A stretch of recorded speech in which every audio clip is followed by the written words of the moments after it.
എനിക്ക് അനീഷേട്ടനെ കണ്ടപ്പോ ഒരു മലയ്ക്ക് പോകുന്ന ലുക്കൊക്കെ തോന്നി. തീർച്ചയായിട്ടും പോകുന്നുണ്ട്. മാലയൊന്നും കണ്ടില്ല. വൃദ്ധം മാറ്റിയിട്ടുണ്ട്. ഷർട്ട് തുറന്ന് കാട്ടി അനീഷ് അല്ലേ? വ്രതമൊക്കെ എടുത്ത് പോവാണല്ലേ? അപ്പൊ നമ്മുടെ പടത്തിന്റെ വിജയത്തിന് വേണ്ടി ഉള്ളൊരു എക്സ്ട്രാ ഒരു ഇതാണോ അതോ അത് എല്ലാ വർഷവും മലയ്ക്കൊക്കെ കഴിഞ്ഞ വർഷം പോകാൻ പറ്റില്ല?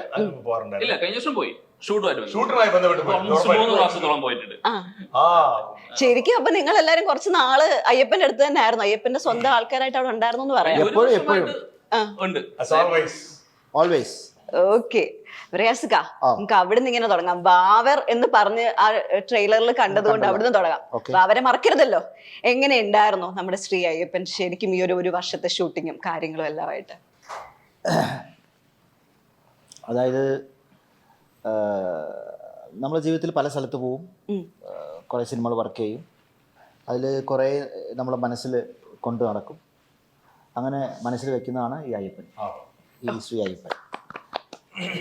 അത് ടൈറ്റിൽ പോലെ തന്നെ someone very close to the heart is Ayyappan. So ഞാൻ എവിടെയോ ഒരിക്കലും ഞങ്ങൾ വിഷ്ണു ഞാനും കണ്ടിട്ടില്ല, ഇതിൻ്റെ സ്ക്രിപ്റ്റ് മുഴുവൻ കേട്ടിട്ടില്ല. ജസ്റ്റ് വിഷ്ണു എപ്പോഴെങ്കിലും വിളിക്കും, പല പ്രാവശ്യം വിളിച്ചിട്ട് ഡേറ്റ് മാറിപ്പോയിട്ടുണ്ട്. ഞാൻ വരാതെ പോയിട്ടെന്ന് വെച്ചാൽ പിന്നെ ഷൂട്ടിങ് കഴിഞ്ഞു, പിന്നെ അടുത്ത ഷെഡ്യൂൾഡായി, അങ്ങനെ മാറിപ്പോയിട്ടുണ്ട്. അപ്പോഴൊക്കെ ഞാൻ ഫുൾ കഥയോ ഒന്നും കേട്ടിട്ടില്ല. ഒറ്റ കാര്യം, യെസ് ഈ പടം ചെയ്യാന്ന് പറഞ്ഞത് അയ്യപ്പൻ ടൈറ്റിൽ, യെസ് ഞാൻ ചെയ്തിരിക്കും, വന്നിരിക്കും. അങ്ങനെ ലാസ്റ്റ് ഞാൻ വേറെ എവിടെ ഇരുന്ന് ഞാൻ ഓടിയെത്തി, പിന്നെ അതങ്ങനെ നടന്നു. അങ്ങനെ നമ്മുടെ അയ്യപ്പൻ ഇങ്ങനെ ഈ മണ്ഡലകാലം ആവുമ്പോഴേ, ഇപ്പൊ ഞാൻ കുറെ അയ്യപ്പന്റെ സിനിമകളുടെ കേട്ടു, ശ്രീ അയ്യപ്പൻ, അയ്യപ്പൻ. അപ്പൊ കുറെ ടൈറ്റിൽ അങ്ങനെ കേൾക്കുന്നുണ്ട്. മണ്ഡലകാലം ആവുമ്പോൾ നമ്മുടെ അയ്യപ്പനെ എല്ലാരും ഒന്ന് ഏറ്റെടുക്കുന്നതായിട്ടാണോ ശരിക്കും ഡയറക്ടറിനോട് ചോദിക്കാതെ? ഇത് നമ്മൾ നേരത്തെ കാരണം ഇപ്പൊ കുറെ അയ്യപ്പൻ മൂവീസ് ഇപ്പൊ റിലീസ് ആവുന്നു. നമ്മൾ കേൾക്കുന്ന പേരുകളെല്ലാം ഒരു മാസത്തിനകത്ത് കേട്ട പേരുകളാണ്. ഞങ്ങൾ ഇതുണ്ട് 1.5 വർഷത്തിന് മുന്നേ ഷൂട്ട് സ്റ്റാർട്ട് ചെയ്തു. ബോംബെ, രാജസ്ഥാൻ, ജയ്സൽമീർ ഈ സ്ഥലങ്ങളിൽ ഷൂട്ട് ചെയ്തു. പുറമെ കഴിഞ്ഞ വർഷം ഞങ്ങൾ ശബരിമല ഷൂട്ട് ചെയ്തു. അതായത് ഞങ്ങൾ 1.5 വർഷമായി തുടങ്ങിയ പ്രോജക്റ്റ് ആണ്.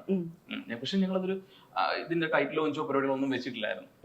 കുറച്ച് ചില സ്ഥലങ്ങളിലെ കുറച്ച് ബുദ്ധിമുട്ടുകൾ കാര്യങ്ങളൊക്കെ ഉണ്ടായിരുന്നു. അപ്പൊ അതെല്ലാം കഴിഞ്ഞിട്ട് നമുക്ക് ഇപ്പോഴാണ് നമ്മുടെ ടൈം ആയത്. ശബരിമല നമുക്ക് ഈ വൃശ്ചിക മാസത്തിലാണ് നമുക്ക് ഇത് റിലീസ് ചെയ്യാൻ വേണ്ടിയിട്ടുള്ള സമയമായത്.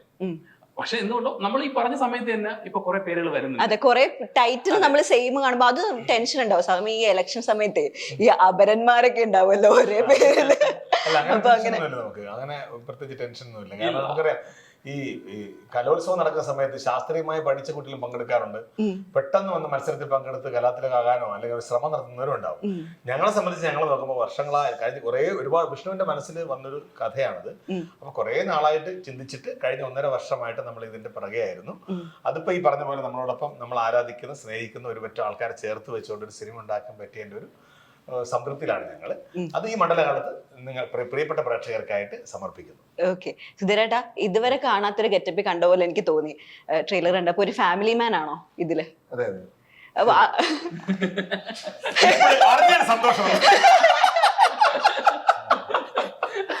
അതെന്താ റിയാസൊക്കെ പെട്ടെന്ന് കൈ കൊടുത്ത്? ഞാൻ കാണുന്ന ഇങ്ങനെയല്ല, അല്ല എന്റെ മുത്ത് ഇങ്ങനെയല്ല. ഒരു ബോണ്ട് എന്ന് പറഞ്ഞാൽ അത് ഞാൻ നേരത്തെ പറഞ്ഞു, അത് മലയാളി ഉള്ളത്തോളം കാലം കാണും. അതെ, അത് ഞങ്ങളൊരു സുഹൃത്തുക്കളെക്കാൾ ഞങ്ങളൊരു ബ്രദറാണ്. കാര്യം ഞാൻ എന്റെ അഭിനയം തുടങ്ങിയ അന്ന്, അതായത് കൊച്ചിരാജാവ് CD മുത്സ അഭിനയിച്ചങ്ങ് പോയാൽ മാത്രമേ ഉള്ളൂ. കൊച്ചിരാജാവ് എന്ന് പറഞ്ഞാൽ ഞാൻ ഒന്നും അറിയായ്മ നിന്ന് എന്ത് ചെയ്യണമെന്ന് അറിയാൻ പറ്റാതെ പാനിക്കാതെ നിൽക്കുന്ന സമയത്ത് എനിക്ക് ഏറ്റവും കൂടുതൽ സപ്പോർട്ട് തന്നവരാണ് ദിലീപേട്ടനും റിയാസ് ഭായി. അന്ന് ഞാൻ ചെയ്യുന്നത് ശരിയാണോന്ന് അറിയില്ല. കാര്യം ഇദ്ദേഹത്തിന്റെ മുമ്പിൽ നിന്നൊക്കെ ഇദ്ദേഹത്തിന്റെ ഓരോ ലുക്കിൽ നമ്മൾ പേടിച്ചു പോകും. അങ്ങനെ നിൽക്കുന്ന സംഭവം അവിടെ നിന്നിട്ടാണ് ഞാൻ എതുക്കടാ ഇങ്ങ വന്നെന്നുള്ള സാധനമൊക്കെ ചെയ്യുന്നത്. ഞാനത് ഇപ്പോഴും ആ സിനിമ കാണുമ്പോ തന്നെയാണോ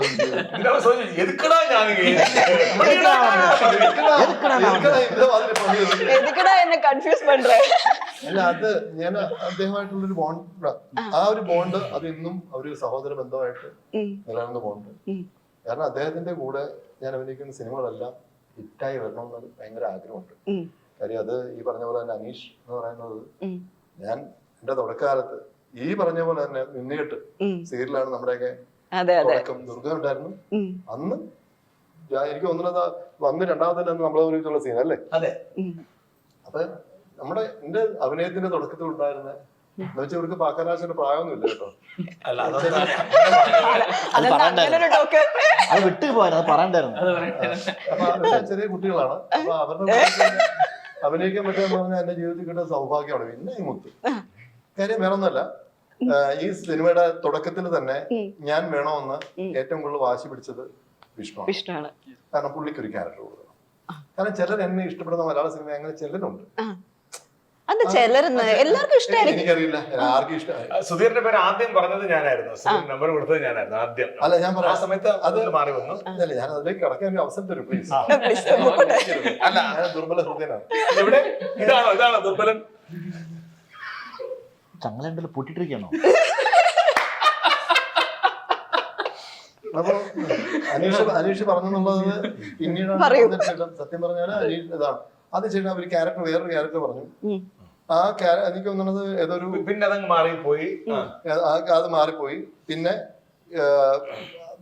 കുറച്ച് ഫാമിലി ട്രാക്ക് വന്നപ്പോഴത്തേക്ക് അത് ആരെ കൊണ്ട് ചെയ്യുക.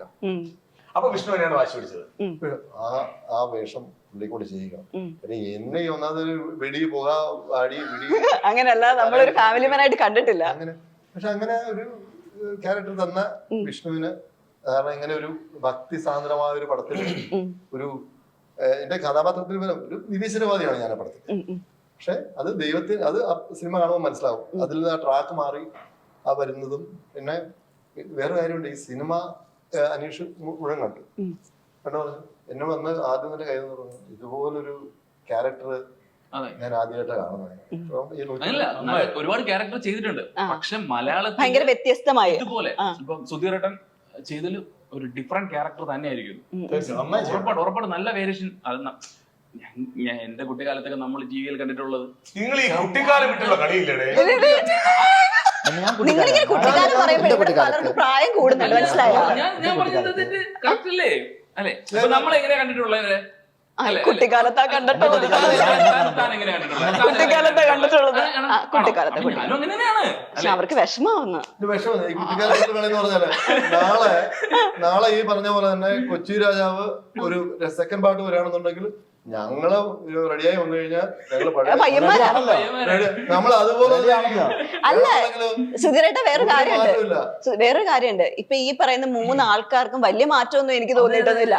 സത്യമായിട്ടും തോന്നുന്നില്ല, ഭയങ്കര വലിയ മാറ്റമൊന്നുമില്ല. ഇന്നലെ ഞാൻ CID മൂസ ഇന്നലെ ടിവിയിലുണ്ടായിരുന്നു. അപ്പൊ ഞാൻ അത് കണ്ടപ്പോൾ ഞാൻ വെച്ച് പിന്നെ ഇന്റർവ്യൂ പറഞ്ഞപ്പോ താടിയും ഒരു മുടിയും കുറച്ചധികം വളർന്നേ ഉള്ളൂ. മറ്റേ വലിയ മാറ്റം അതെ വലിയ മാറ്റമൊന്നുമില്ല. പിന്നെ ഇവിടെ റിയാസിക്ക് അങ്ങനെ താടിയും മീശയൊന്നും അങ്ങനെ വരാത്തതുകൊണ്ട് കാണാത്ത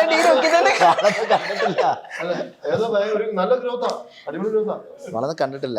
അങ്ങനെ ഒരു ലുക്കിലൊരു പടം ചെയ്തൂടെ? അങ്ങനെ ഒരു ലുക്കിലൊരു ഇല്ലല്ലേ? തമിഴിലുണ്ടല്ലേ? ലാസ്റ്റ് ടൈം ഒക്കെ പിന്നെ ചാടിയിട്ട്